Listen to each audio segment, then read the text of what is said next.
of us to remember that.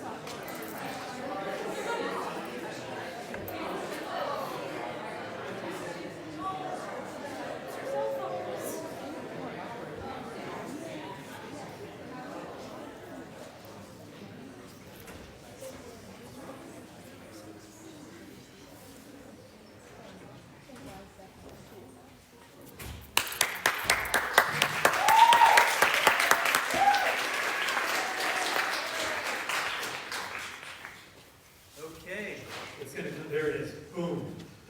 I've been giving these folks a hard time. Get the mic right up into your face like this. That's what I tell them.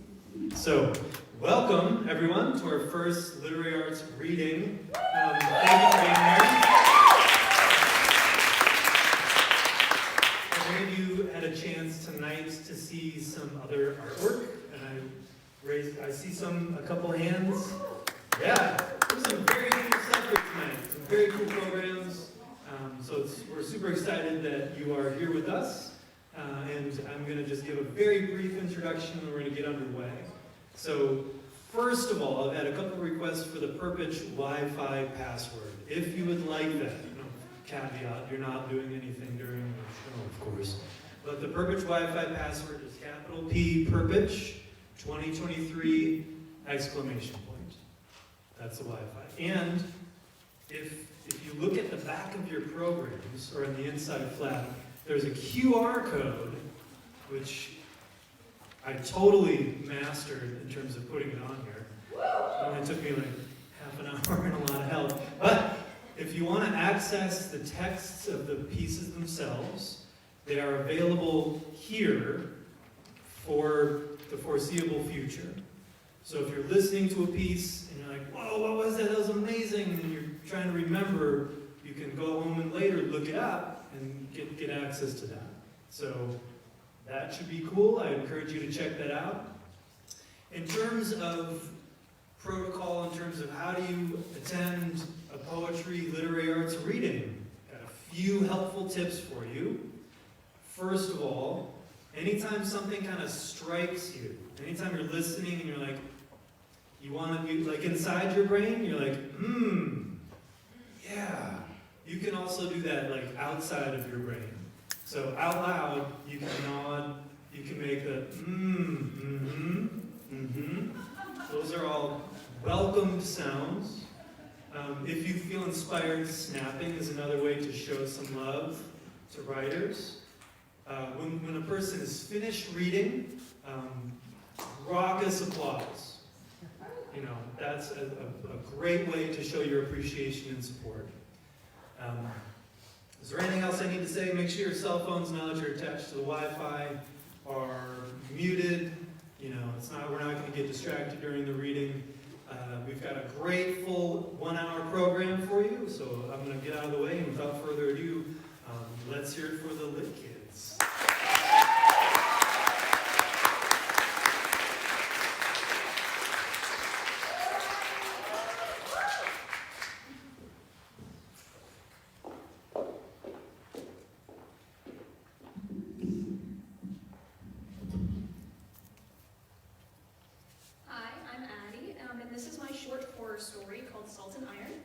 Before I begin, I want to give a brief content warning for depictions of drowning and a little bit of gore as well. The beach is cold.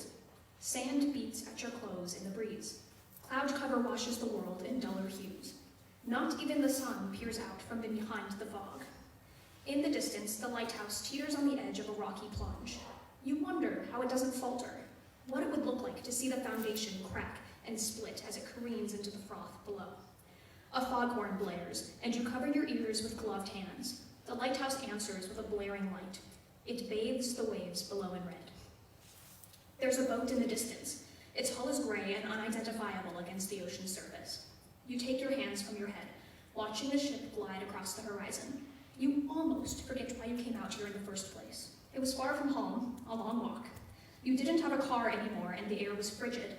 A hat was barely enough to tuck your hair into and keep the bite off your scalp. Perhaps you overestimated the layers needed today. It was hard to move with the sweaters beneath the jackets and the jackets beneath your raincoat. You'd worn the bright yellow one your mother gifted you, to match the sun. But now, It was as if you were the sun, right against the beige beach and hazy atmosphere. You clutch the lockpick in your pocket. An uncomfortable heat is spreading down your neck under your arms. The smell of salt is overwhelming, and beneath that, the smell of something rotten. An ache spreads from your stomach to your throat. You want to leave.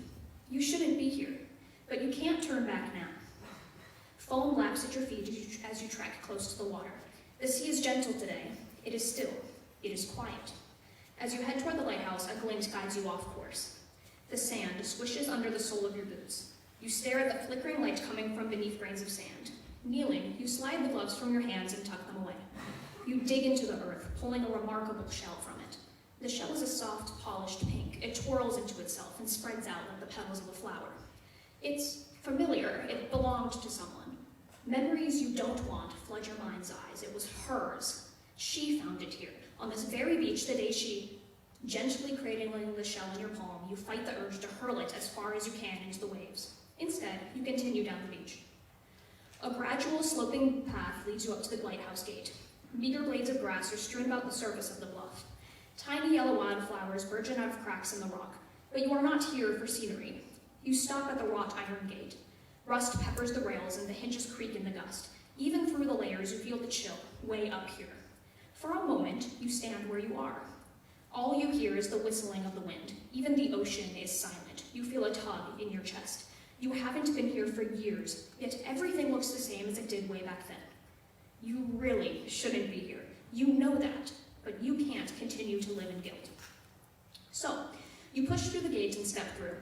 Your cheeks feel raw in the wind, chapped red like your lips, but you press on. Goosebumps lather your arms and legs. The door of the lighthouse is just within your grasp. The dark red paint is chipping away, revealing the white beneath, like muscle tissue and bone. The strips along the column have faded too. Only the light remained as bright as it once was. But there is no warmth in its glare as it sweeps across the landscape. You reach for the brass doorknob. It is no surprise that it won't budge, creaking as you turn it. Grappling for the lockpick, you get to work. The mechanical protests of the lock are easy to pick up against the backdrop of dead air. Mere seconds have passed when you hear a final click. You fling the door open, and inside is pitch black. Stepping halfway through the opening, you fumble for the light switch on the wall. When you find it, a resonating buzz echoes through the space. The interior is lit in fluorescent light, the kind that strains your eyes. Cobwebs dust every corner. It smells stale and dry. You had expected worse. The stairs groan with rotten wood as you climb them. An electric hum fills the room. You clutch the shell close to your stomach. When you reach the light's platform, the red glow washes over you. There are jars stacked around the floor. You remember coming here with your friends and catching sea creatures and seaweed, pretending to be scientists observing the depths. With lids sealed shut, the contents were murky now, moldy. You had left them here the last time you stepped foot inside the lighthouse, too afraid to go back. Now, you step around them as you maneuver toward the balcony. But before you cross the threshold, you freeze. You cannot stop the flashes of the past flooding your mind. The argument, the hatred, the fall. It was all so long ago, but you never forgot. You couldn't let yourself forget. The smell of sharp metal wafts from outside. Decay wraps around the metal bars of the railing. It groans with your weight as you finally step out into the breeze. The clouds are so low you worry they might smother you. Up so high, no one around to see. The shell is pulsing against your chest, a twin heartbeat to yours. Another moment escapes the balcony as you shakily move forward. Why were you here? What did you hope to find? Some kind of sign that would erase your guilt? Well, I hate to break it to you, but there is no escape. As you look out to the horizon, you notice the stillness has left. The waves are noisy. They break against the side of the cliff in bursts, surging like the maws of a great sea beast. Uneasiness fills you, and you prepare yourself to leave once and for all, but as you look down and the blood in your body rushes to your head, you see her. It can't be, you tell yourself, but you know it is. Who else would it be? Down from the salt and muck she rises, her hair tangled with seaweed and bones. Even so far away, you can make out every detail of her. The skin is peeling off her skull, and features are bloated purple and blue. Salt crystals have formed where her eyes would be. Those beautiful hazel eyes you had pictured again and again, and suddenly, you were falling too. You were leaning against the rail in disbelief, and it snapped. The wind snatched you from your feet and pulled you down as gravity took hold. You didn't scream. Even when you hit the water with such force you swear your ribs shattered, you didn't cry out, because you knew you deserved it. As the current pulls you down, you open your eyes and the salt burns. It hurts, and she is there. Up close, you want to sob at the mass of flesh before you. She looks nothing like how she used to. Death has not been kind. She reaches toward you, and you want to kick your legs and reach the surface, but you can't. Your clothes restrain your arms and legs. You try to start shucking them off, but as you move for the buttons on your yellow raincoat, she approaches. You realize what she wants as her fingers curl around yours. They are slimy from rot, and the shock causes you to drop the little pink shell. It begins to slowly sink to the sand, but her cupped hands catch it, and as you look down, you see her body. Your chest feels tight, you need air, but then her ghost seizes you around the middle, and it's like an anchor tied to your waist. The shell is pressed against the small of your back like a blade, and you push, you kick, you thrash. Finally, you scream.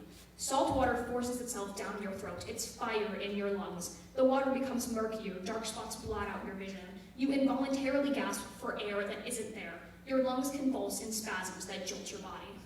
And all the while, she stares at you. Her gaze cuts straight to your heart. She clutches the shell tightly in her fist as she raises it to her torn lips. She speaks to you, her voice guttural, scratchy. It tears through your ears rough like sandpaper. Remember. But you don't want to. You would put this all behind you, or you thought you did.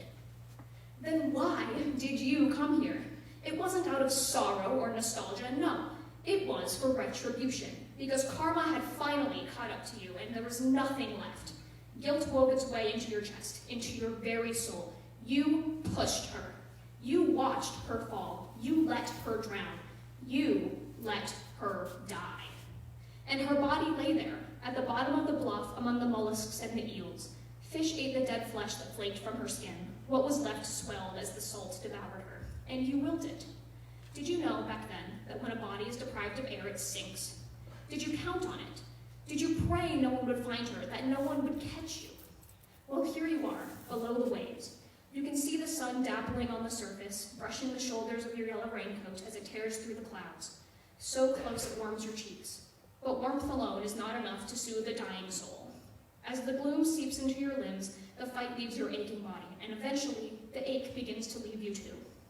The water around you is calm. You are untethered now. Nothing is holding you back or pushing you forward. You are suspended. You are numb. And you hear a voice in the back of your head saying, "Let go." Oh, how beautiful the sun looks from beneath the waves, the interplay of light and darkness that surrounds you. The lighthouse towers on the cliff, its radiance finally dimming. It's cold when the sand swallows you whole. Thank you.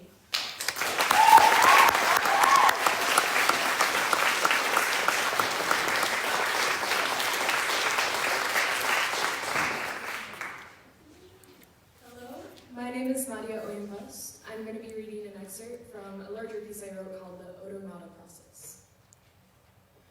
When my mother smiles, it begins in her eyes. She's the only person I know who cries when she laughs hard enough.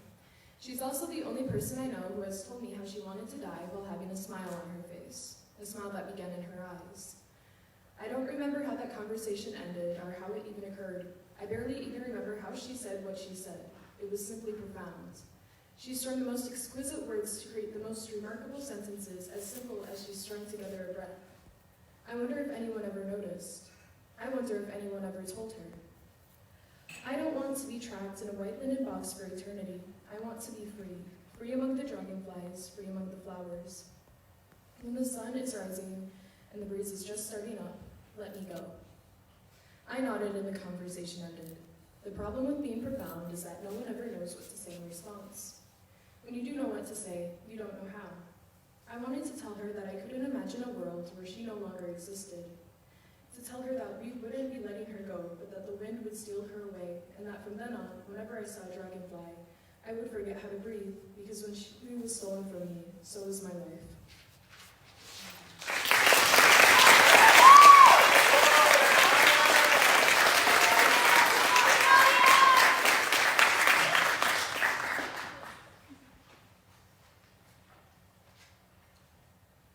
Hello, I'm Jake, and this is my piece, Love in a Bowl of Freshly Homemade Pasta, or A Love Letter to Romance. brought you love in the form of a bowl of freshly homemade pasta. It was red and yellow and orange, like the colors outside when we met. Met again, though really that was the first time. I don't think you can really say you've met someone until you've introduced yourself after all. I think they ought to see the shit someone's been through and what makes them who they are, right back to our bowl of pasta. You pointed out the green on top, asked what herb it was. I told you it was basil. My basil. Not the stuff you can pick up in the co-op in the plastic coffins. No, this was my basil. I planted the seeds and gently nurtured them to sprout. I took them out and planted them in a cute little pot. You probably wouldn't know, but the pot was a gift from my ex-lover. He's now my good friend, though. I watered the seeds every day, gifting them life, taking care of them when they got a little sick feeling, or fell down, or scraped their leaves. I know and knew then that they would go away someday, and I was okay. I was content with that, because in life, beauty and joy is found in fragility. The time here is precious, because one day you'll be there. Smelling the air, you asked me if that was Merlot you caught a scent of.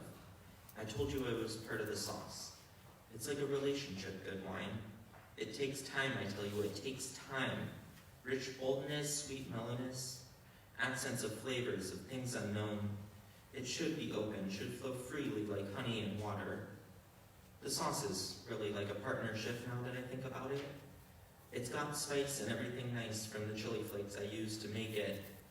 It had the touch of something that feels so bad, smells so bad, doesn't taste good, but when you help it out, drip warmth, it turns wonderful. The garlic smelled as good as wine to me. Olive oil and flames helped it, you see. Oh, and the tomatoes I tossed in to break down. My grandma gifted them to me. She learned when I was sewing with her. Well, I told her about you, about me.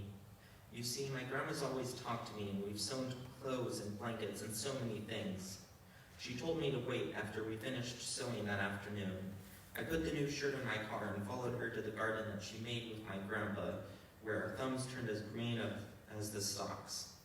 I helped her pick them, and then she gave them to me. She said to use them to make for you a treat. So I did. I made this pasta and sauteed her love into the sauce with love for you, my love. And finally, the pasta. It's made from eggs and flour. Just those. A little olive oil on the top, and then a lot of hard work. Love takes hard work.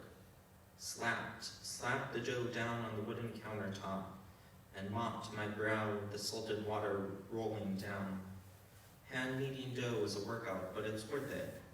Mixed eggs from chickens who are free, that eat grass and bugs and run around to their heart's content. Of wheat not touched by this colonialist capitalism in our homeland. It came from the land of romance. I pounded a fist in and pushed hard as I could. I thought of you being nurtured by it, and that gave me the strength to keep going. I rolled it out, thin enough that it was honest, showed the light through itself, and then I gently sliced it into strips, rolled them up into nests, like the nest we built for ourselves. I boiled it in salted water, symbolic of the sweat and tears that went into it. It's like a relationship, ups and downs, and sometimes it almost boils over, especially if you don't watch it. But if you give it a second to cool off, it'll create something beautiful. I plated you the pasta and brought it right here. I wanted you to eat it while it was still hot, to feel the love and warmth blessed into it by my hands and heart. I wanted you to eat it. You did. It made me so happy. I don't expect a bowl of pasta in return, but that's okay. Really, this pasta is just love. And love is love. Given to another, it nurtures, and it doesn't matter if what's given is never received, because it's still nurtured.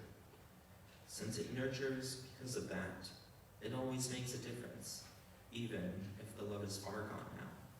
Thank you.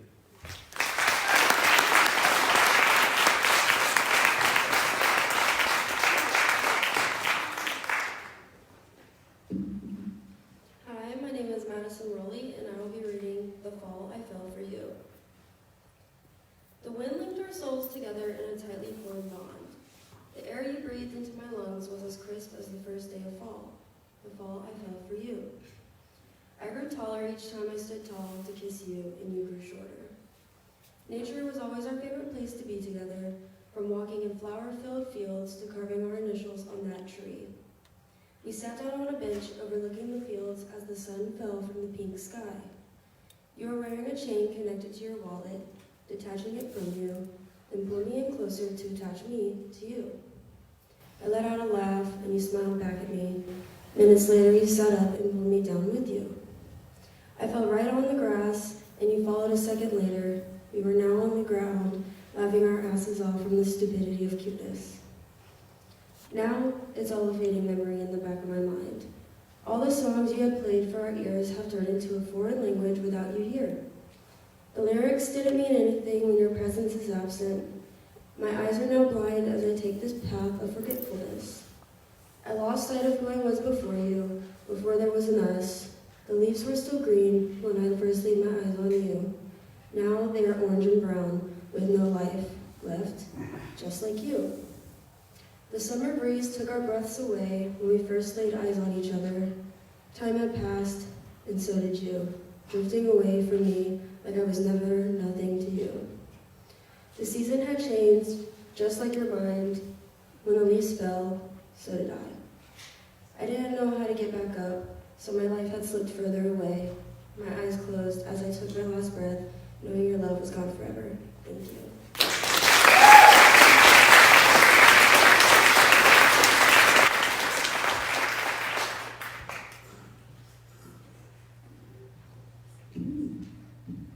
Hi, I'm Aria, and I will be reading Promise Graveyard.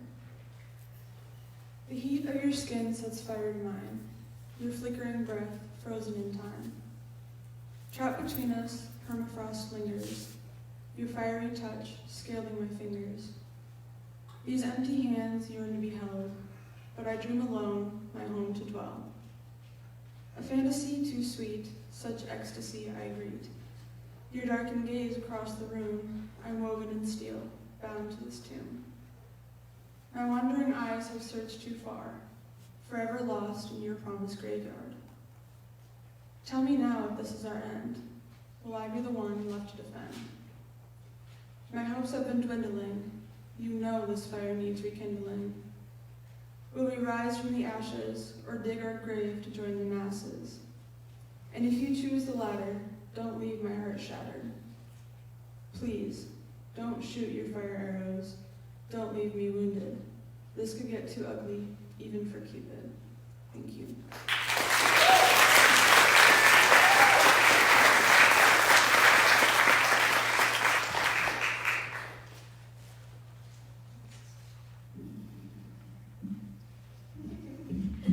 Okay. My name is Emma Harrington, and the piece I'll be reading today is Carnival Goldfish. If I have lost my charm, please spare me my dignity. If I have lost my world, I'll fall apart due to the gravity. It hurts to breathe. Tell me I'm not naive, and won't you please allow me to keep my memories? When I am won in a game of ring toss, tell me that you will forgive me. When I fall to my knees, I say my final plea. All alone, I succumb to the hunger. I'm sick of you, yet you make me warm. Hold me till I tell you with my heart that to myself I am a harm. There are endless paper cuts, they hide beneath my chest. The poison flakes you sprinkle into my water, you treat me like a pest. I wait for clean water, swimming in a plastic bag. You shake me gently, till the pain I can withstand. I spill onto your wooden floors, my cherry blood tastes bland. What can I do if I cannot get better? Please stay by my side. What if I can never learn from this? Will my wars finally collide? Thank you.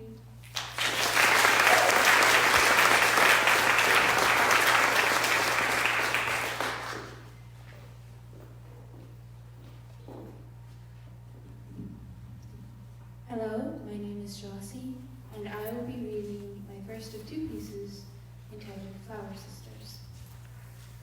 I am a flower-loving girl, but still there is little I can tell of seasons and flowers, the scenery I never understood as they whisk in leaves and they still let me pretend to be a flower-stained girl.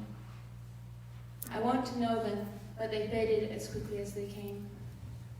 I am the lilac girl, but but still there's little I can tell of trees and humans.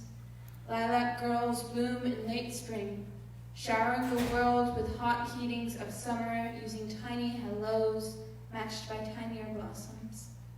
But we fade as quickly as we come. I am the sunflower girl, but still there's little I can tell of leaves and humans.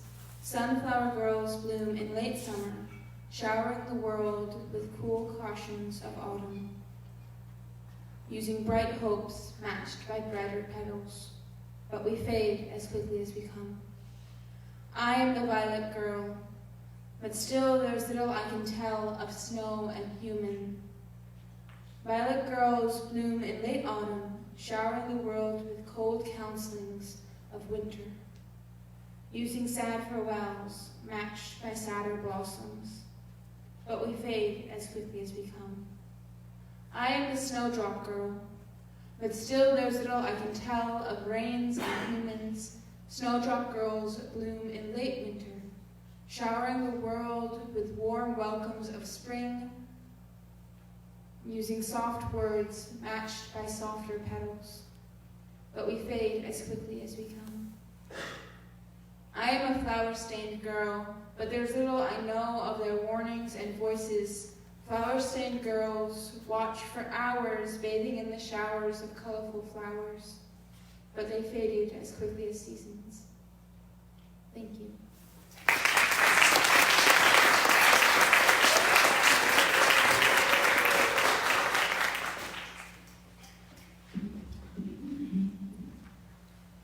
Hi, my name is Clay Peaton, and I will be reading you a piece I call A Fiery Tingle. A fiery tingle bursts from the sour candy in my mouth. Bursts of lilac, cinnamon, pine galore. My senses are high, alert. Scatterings, lines, bodies fill the street. A dank, wretched smell spills from the sewer down below. I suck the life out of my candy, and am left with a soggy paper stick. My jaw bruises with each nibble chew, so I chuck it. The same wretched, stinky sock-like odor fills my body and mind as it goes swish-swash, turning into a white dusty fog atop the streets. What feels like little needles pinch at my arms and neck. Cold air coats me like the moonlight shining bright above. It tastes like silver tonight. Blue and white swirls shimmer on the black charcoal cement. Dizzy is my head from eating all this delicious cottony candy. Milk chocolate feels like the oozing gold on the roof of my mouth. I'm on to my next piece. Slimy, dirty fingers stick to the black strands of plastic that's supposed to be my wig for my costume.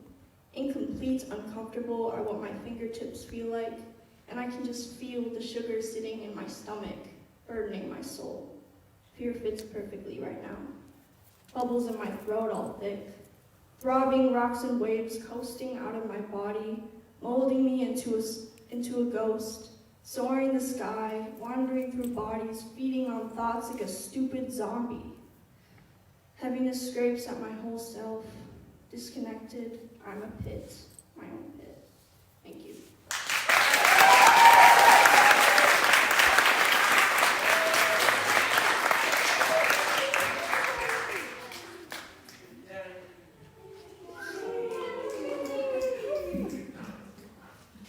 Hello, I'm Danny Schiffer, and I will be reading my short story, A Minute. Content warning, it discusses death. May 6th, 2018, 10:32 a.m. Manzanita Beach, Oregon. 80 Clearon. Some days I wish I could get away from this stupid town. I kick at the sand. The tide is coming in. All is gray. I'm glad I live on the Pacific and not the Atlantic, though. I should kick off my shoes and put my feet in the water. It hasn't warmed up at all yet, still feels like spring.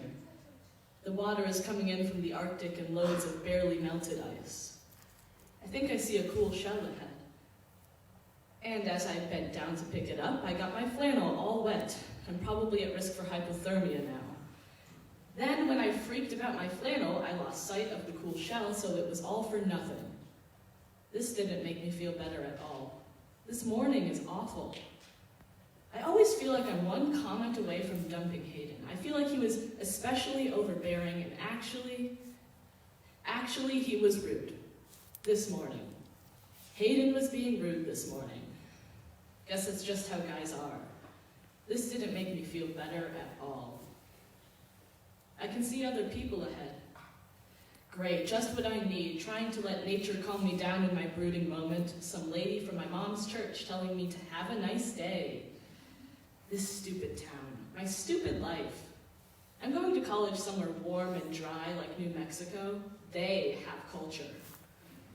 There's some raft or something out on the ocean.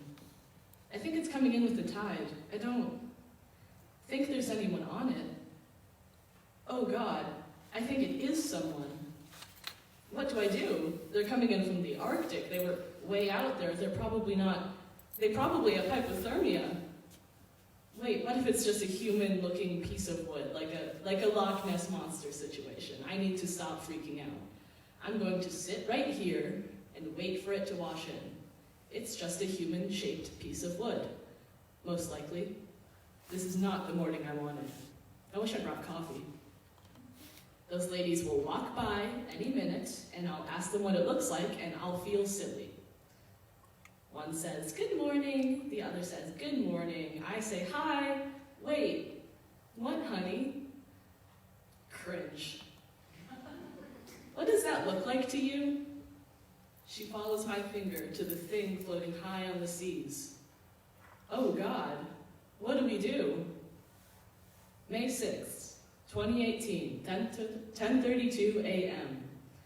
Outside and above Manzanita Beach, Oregon, a brown pelican. I have been looking for a while. I usually find something by now. There's a smell, not very familiar, but bloody. I can scavenge today instead of finding something fresh. My wings grow tired.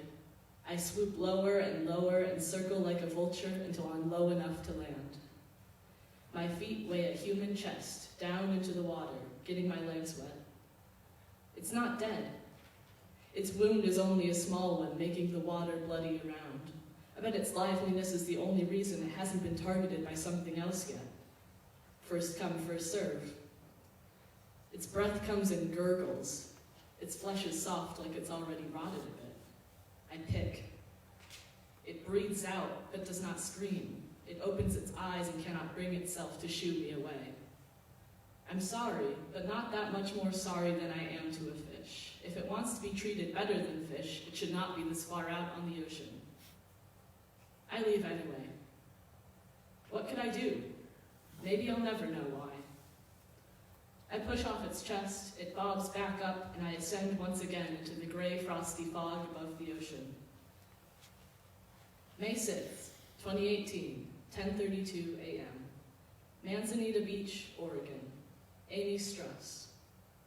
Carol stops to breathe, then continues, "That's what Josh said. I'm not saying he's right." Gosh, sometimes I have to remember I've been friends with Carol for 30 years. Otherwise, I'd smack her. I say, "Right, I know you don't believe Josh, though, because you're a very logical person." What do they call it? Gentle parenting.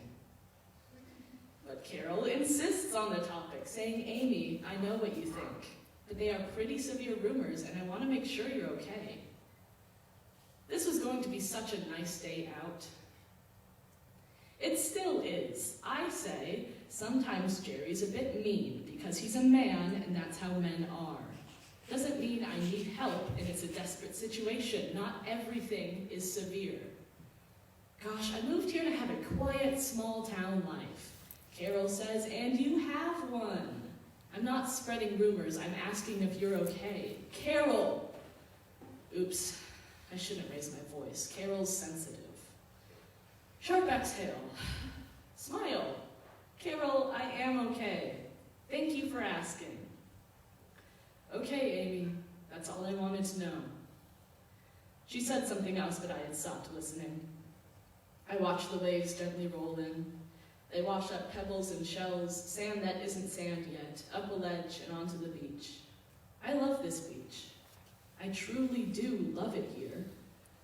Sometimes I wish Carol would visit and we would just have a girls' night in peace, but she was always the chatterbox of our dynamic duo. Oh well, we still have tons of distracting activities to do before she gets back on her plane to Ontario. I wonder if I can convince her to dye those grays out of her hair at the salon later. Oh, I'm glad the youth of today is getting out bright and early to enjoy nature. Seems that's getting rarer and rarer every day. What a pretty girl. I swear whenever James visits, he's always with a screen in front of him. I guess it's not like folks my age are any better. Good morning, good morning. Hi. Wait, she sounds worried. If some guy, some loser, is following her, or what, honey? What does that look like to you? I follow her finger to the thing floating high on the seas. Oh God. Carol sees and comprehends before I do. Someone is dead out on the ocean. It looks like they've been dead a while. There's someone out there and I can't do anything about it. What do we do? May 6th, 2018, 10:32 a.m. Outside Manzanita Beach, Oregon. Unknown. I'm so thirsty. I stopped feeling cold a while ago. It's hot now. I float. I try to move my head and peek out at what's around me. The only thing around me for miles and miles on all sides is ocean. I don't have hope. I saw a last sunrise. My side still hurts, but the wound is washed clean by the salt water now. The sun is so bright. My head hurts. My head won't stop hurting until this is all over. I don't know how long I've been here. At first, I thought I'd row to land on the raft when the boat broke. Then I thought I'd swim to land on the raft when the raft broke. But I started drowning pretty fast. Floating works. I think I'm rotting and it's starting to reach my brain. If humans are land creatures that need the land to survive, why have so many of us been returned to the sea? All through history, how many bodies land at the bottom? I don't know who else survived. A bird lands on my chest. Birds come from land, don't they? Are you my olive branch? He opens the wound in my side.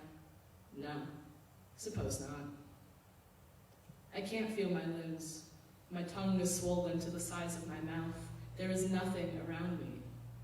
There won't be for a very long time.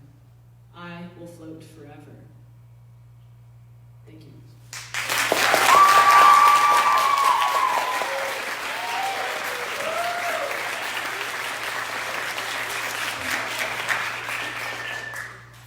Hi, I'm Madison, and I'll be reading my second piece, The Last Kiss. As I sucked the plaque off his teeth, he stole the remains of my soul he once claimed was his. He soon will devour all. My heart on a platter, dripping warm blood, pulsing to the beat of his breaths. Blue is the color of my face with no air. Silver chains retain me from my life, a life full of no regret or misery. A prisoner of my own thoughts as my flesh begins to burn to the bone. Memories of us dissolve from my mind like the acid you poured. I face all my demons when looking into your soulless eyes, wondering how I ever let myself get trapped. I swallow my spit, yet my throat still feels dry, like the connection we truly did not have. I feel as if I'm a wandering body with no soul, personality, or even self-respect. My body is controlled in every aspect of my life, a life that is no longer mine. Would I respect myself enough if I wasn't mistreated? If all the trauma was gathered together, was it enough for you to stop? Kissing you for the last time never felt so good, knowing you'd be gone forever. Breaths weaken as I fall further into your arms, the arms I once loved. Your embrace no longer comforts me anymore.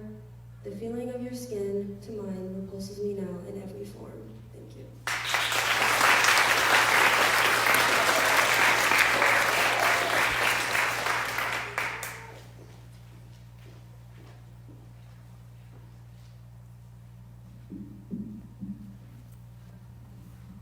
Hello, I'm Quinn Anderson, and I will be reading the piece Other Woman. Am I always going to be the other woman? The woman no one wants? You'll choose me because you can't have her. I'm the one you settle for. You pick me because you know I care, yet you don't care enough for me. You'll only keep chewing me up until your lustful stomach has had its fill. You gave me hope, but a part of me knew it wouldn't last forever. It never does.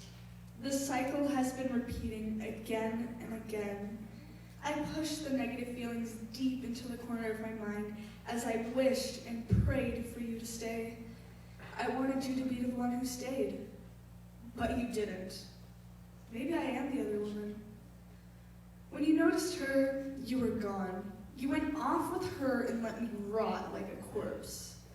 I was left in the dust and the darkness of your shadow. I was left frozen in time as I waited on you to return. I was like honey to your bitter mouth, too sweet, so you spit me out. You were the fire to my human flesh, always burning me by a mere touch, a touch I craved, though I knew it would only make me shrivel to ashes. I wish I was a phoenix, to rise from those ashes of heartbreak and become strong once again. But I am not a phoenix. I am the other woman. I am bound to repeat the immortal cycle of pain and agony. Thank you.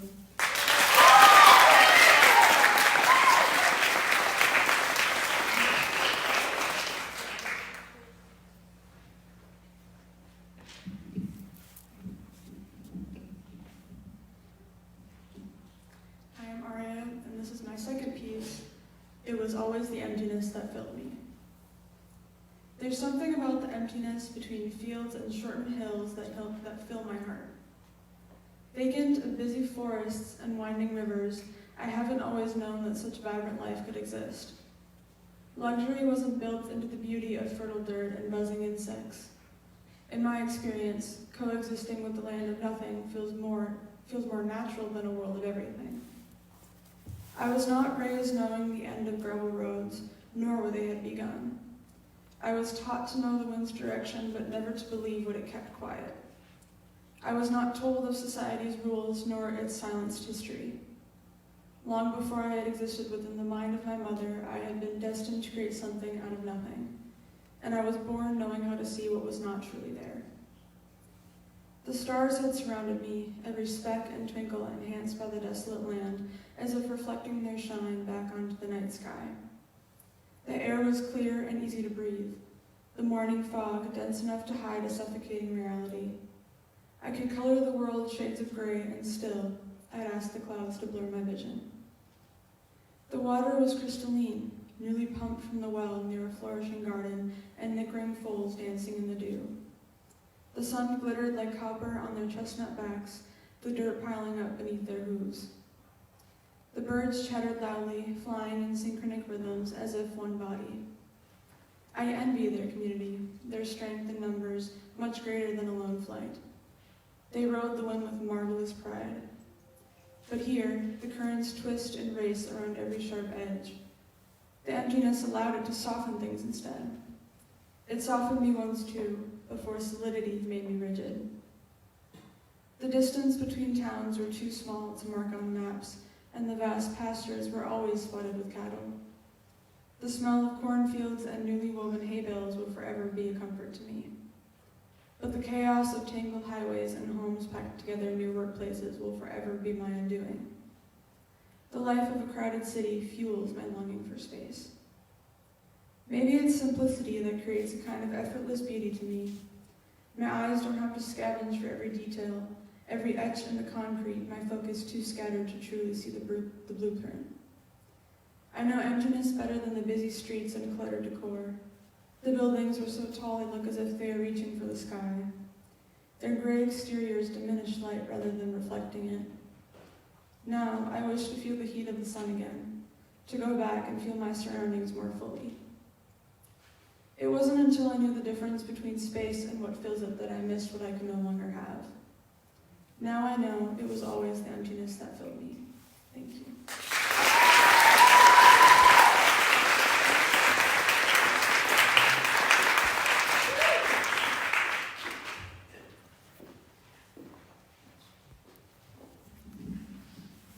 Hello, my name is Jossie, and this is my second piece, Funeral colors, a slight content warning for grief and loss of a sibling.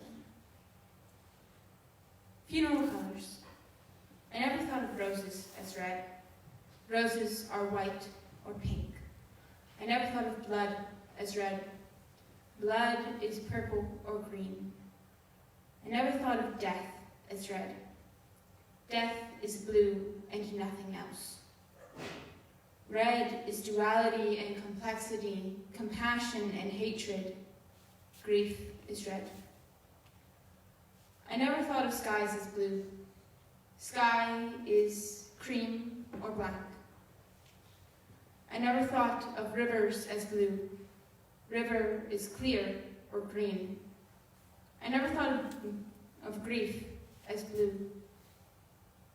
Grief is red or I don't know what. Blue is steadfast and distant, disconnected and decisive. Death is blue. You are a shadow of blue and red. I never thought I would mourn a relationship I never actually had the chance to cherish. In death, you are blue. In life, you are always red. My grief is red, and you are now blue. And I'm stuck assigning colors to everything, including you. Thank you.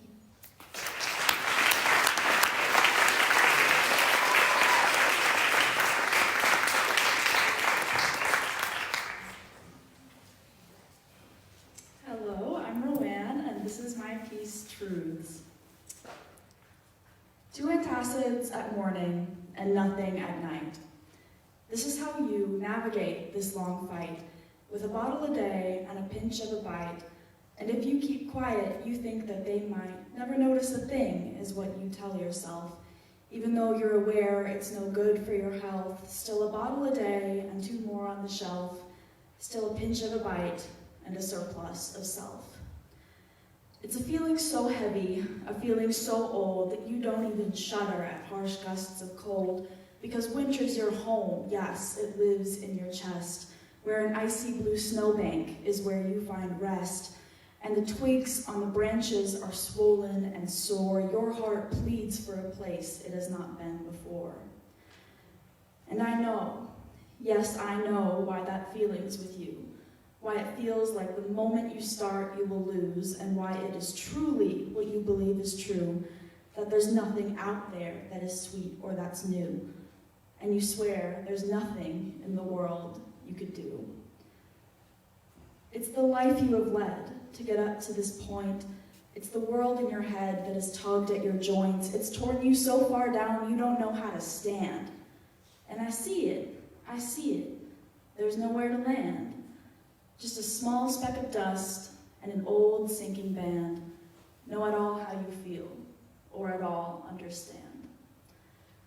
And when you're underwater, no help and no plan, and you sink to the bottom, a rock in the sand, and look up to the sky, dappled watery gray, in the dreariest place on the dreariest day, and you think you might never a word again say. You will see it. Oh yes, it will be loud and true as the sound of a boat horn on your ocean blue. And you'll be down below with the unlucky few, but you'll see it, a light shining only for you. And you'll find it, you'll cup it in a hand or two. It won't be wild magic, it can't open doors, but it will give you warmth you have not had before. It will give you the courage to swim up to shore, to see what life's like when you're not on the floor. And I can't say you'll be fully healed at your core, but I hope that somewhere, in some place, there is more. Thank you.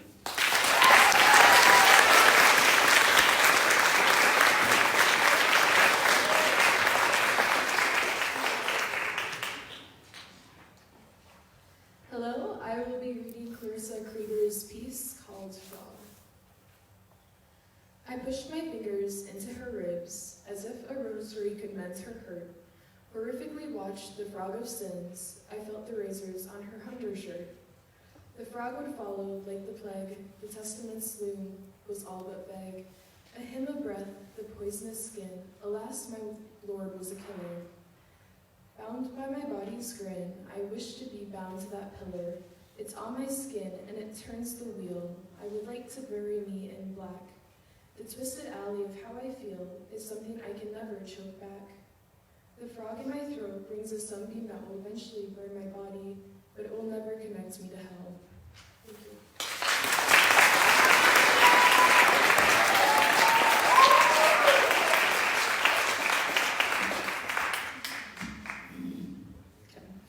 Hello, I'm Alia, and I'm going to be reading my piece, Little Star. As grateful as he was for their company, the stars didn't offer much in terms of conversation. They were wallflowers, always listening, watching from afar, never talkative. It was lonely for him. At first he didn't mind. He didn't mind that he wasn't given a name. He didn't need to. Nobody was there to call him by anyway. He didn't mind that there was nobody to dry his tears. He could do that himself. He didn't mind that he was alone. He had the stars. The stars sat there and stared, his feet dangling over the edge of the balcony. He looked down, and as usual, there was sky. The clouds engulfed the bottom half of the castle, leaving a misty haze over it, going on forever. It wasn't forever, of course. He knew every nook and cranny of his home. He would know if it went on forever. For all 12 years of his life, he's lived there. Still, he wished that it did go on forever. He wished for something new, someone new, or at least someone to talk to. There must be something better than this, but he couldn't explore. It would be unfair to the stars. Who would they listen to then? Full of rage, he yelled. It was for the stars just watching him, a shout out into the void. He sighed. Who was even listening to him? Angry tears fell down his face. He didn't know why he was stuck here. He just was. So he yelled until his voice gave out. The air nipped at his fingers and ears. The boy rubbed his eyes with his sleeves. He looked up and sighed. Wait a second. Is that star getting larger? He leaned forward, gripping the metal railing on the balcony. Am I finally going to get my wish? The star floated down to him, but it hovered just out of his reach. He climbed onto the terrace ledge, stretching his arm out as far as he could. He grasped for the star, but he couldn't quite reach. So he extended further and slipped. One singular hand held onto the balcony ledge. He tried to reach it, but he was already fallen. The castle rushed past him in a blur, the hard stone spinning past him, until suddenly, it wasn't. He had something hard. He almost didn't want to open his eyes. The fear almost overtook him. He hesitantly looked underneath him, and a small asteroid looked back. Hello. The asteroid didn't respond. He didn't know why he thought it would. The stars never did. With a sharp movement, the asteroid started soaring upwards. The boy yelped out of fear. Higher and higher it went, until he started passing the castle. Wait, he yelled out. Wait, stop, put me down. But it didn't stop. In fact, it seemed to be picking up speed. The towers of the castle whooshed by, their spindly roofs growing smaller. The boy gulped. He didn't think he was scared of heights, but now he wasn't sure. The stars slowed down and stopped. They were in space. Shining all around him were stars, glittering on the background of the sky. His mouth was open. In all his life, he had never seen anything like this. It's beautiful, he said. The stars danced around him. He didn't know why, but it felt like an invitation. To what? He wasn't sure. The stars kept dancing.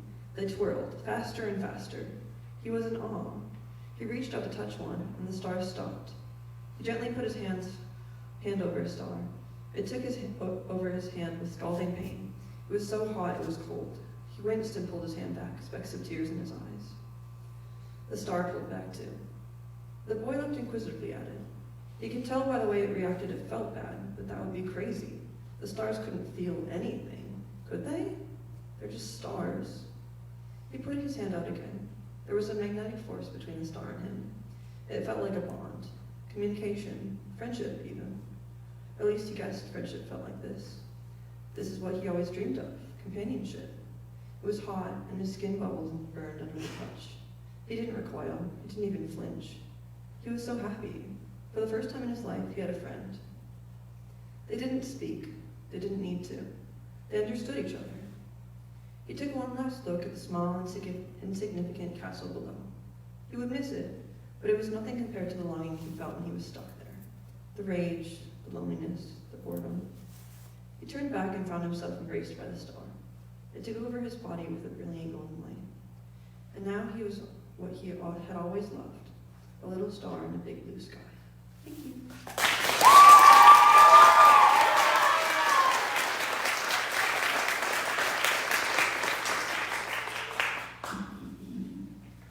My name is Ollie, and this is my piece, Solipsism. On May 24th, I wake up from a long nap, and I am young again. I'm in the kitchen of my old house. My feet are bare against the green plastic tiles. A muffled YouTube video plays from the living room TV. How to make slime without borax. I still think that I'm the only thing to exist, that God placed these figures to keep me company. Sunlight seeps in from the kitchen windows, lighting the floor in stripes. I worry that if I'm by myself for too long, everyone will disappear, and I will be all alone. Glue is stuck to my nose from when I rubbed the snot off my face, and I am mixing the slime with my hands. It's a vibrant, sticky purple. Mom is out in the front yard, taking care of the hostas that used to be in Grandma's garden, but are in ours now. She's probably wearing her everything shorts. She always wears them when she's doing yard work. The edges are distressed from being cut with blunt scissors. They are smeared with white paint and dirt. I'm not usually left alone in the house like this, and I feel rebellious. Mom doesn't like slime. I walk to my bedroom and pass the mirror on the closet wall as I turn the corner. I'm not so young anymore. I still look like me. I have a lip piercing and yellow teeth and ever-changing hair. The difference is that I am not thinking about how in 9 months there will be nothing to rebel against. I will be away in a new place, with new bare walls and blank spaces waiting for memories to fill. And it won't matter anymore that Mom doesn't like slime. Thank you.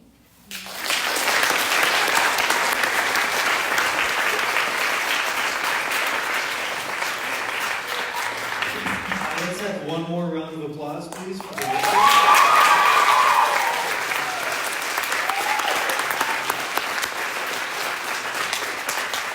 I invite you on your way out to think of a piece, maybe 2 pieces that you heard tonight. Think of a way that you were struck, a way that you were moved, an insight.